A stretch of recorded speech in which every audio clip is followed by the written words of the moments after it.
jauhin, pecah belah kita. Maka kalimatnya wa'tasimu bihablillahi jami'a wala tafarraqu. Yang nggak boleh tafarraqu. Tafarraqunya pecah belah kita.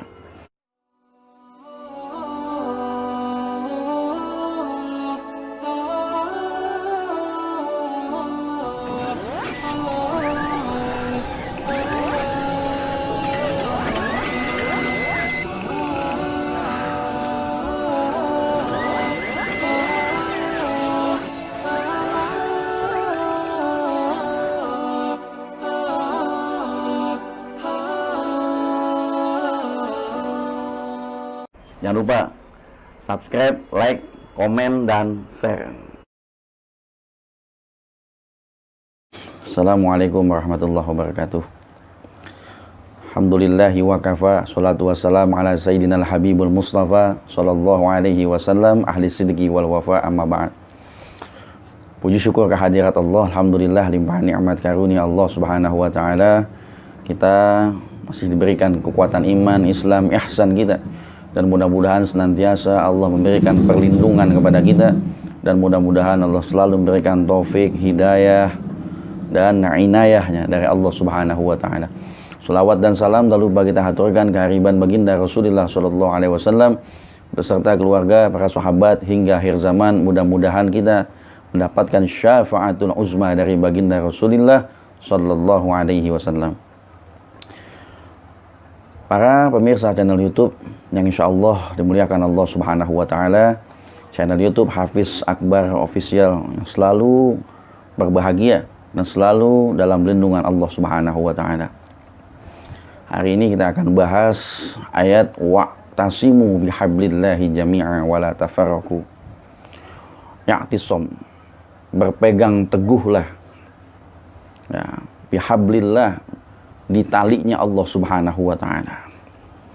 Ini kalimat berpegang teguh itu artinya orang yang meganginnya sangat kuat. Ya, nggak cuma nyentuh, tapi megang.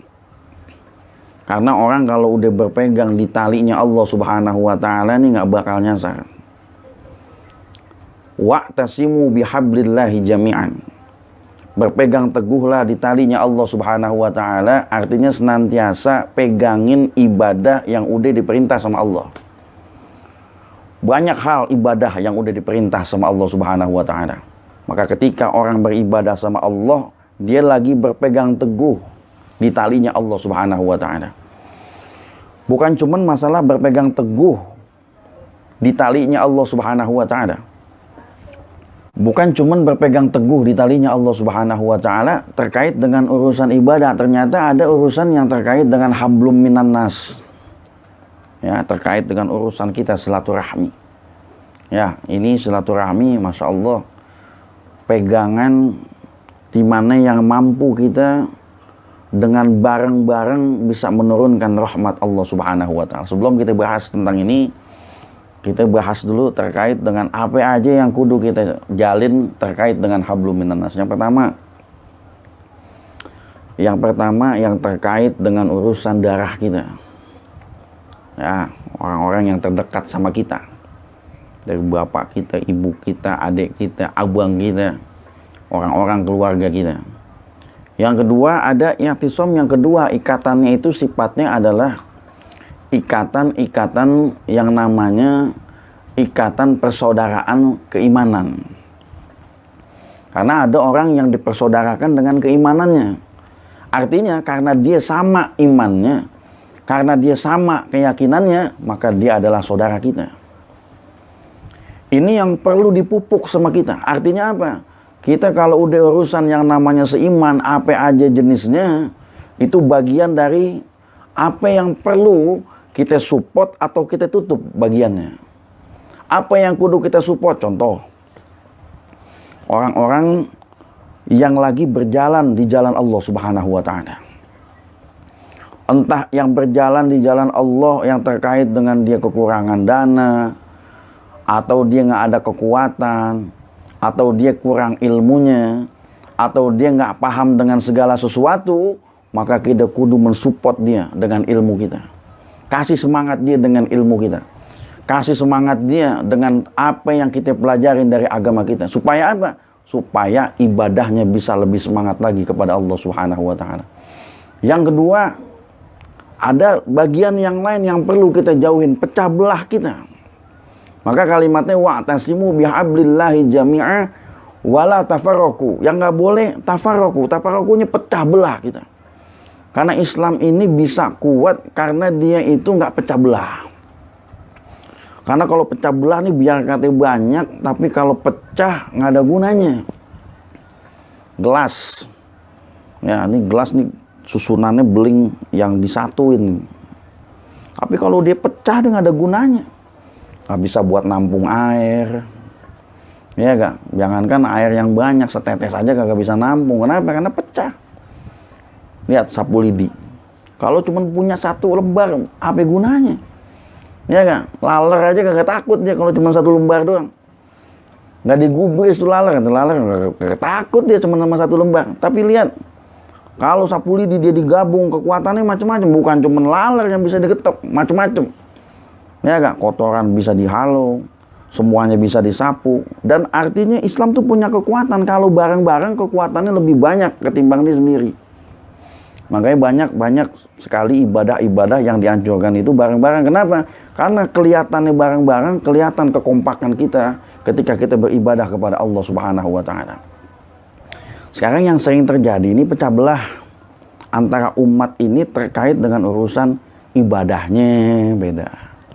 Ya, kalau ada orang ibadahnya begini, yang satu ibadahnya kayak begini, kita kagak mau temenin, padahal sama-sama sholat.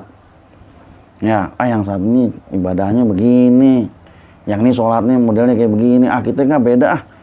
Ya, itu bukan tim kita tuh, tim kita yang yang sholatnya kayak begini. Bahkan sering terjadi di dalam sholat satu masjid itu bisa terjadi ada dua imam, imam sono ada, imam sini. Ada dua versi, yang sono imam sohibnya dia, yang sini bukan sohibnya dia. Ini pecah belah kita. Ini yang model-modelnya kayak begini yang jadi Islam makin lama makin lemah Islam akhirnya. Kenapa? Karena nggak mau bareng-bareng. Kita udah diajarin sama imam mazhab kita. Dan Allah takdirin imam mazhab kita bukan orang-orang lain lagi. Ya, Imam Hanafi, dia punya jalur dekat dengan Imam Malik. Imam Malik itu adalah gurunya Imam Syafi'i. Imam Syafi'i itu adalah gurunya Imam Hambali. Mereka berempat pahamnya beda tapi akur. Dan Allah takdirin 4 mazhab terbesar. Salah satunya dia itu adalah semuanya adalah guru sama murid. Ya, ini yang nggak pernah ribut nih. Imam Syafi'i punya murid Imam Hambali. Imam Hambali pahamnya lain. Imam Syafi'i pahamnya A, Imam Hambali pahamnya B. Ini kalau modelnya kayak kita omelin muridnya, ente gimana ngaji sama aneh pahamnya lain. Ya gak? Tapi karena saking luasnya ilmunya Imam Syafi'i, dia nggak nyalahin Imam Hambali. Dia nggak nyalahin Imam Malik punya murid Imam Syafi'i, ngaji Imam Syafi'i sama Imam Malik. Tapi dengan berbedanya cara ibadah dia nggak diomelin sama gurunya. Indahnya jalinan mereka harus jadi contoh sama kita. Jangan ibadah nih sampai pecah belah kayak begini. Ini masjidnya beda nih aliran yang ini. Yang belah sono beda. Oh, kita temennya sama tim kita aja nih. Jangan tim yang ngono, jangan. Yang tim yang ini aja udah. Kita ngaji sama yang ini aja.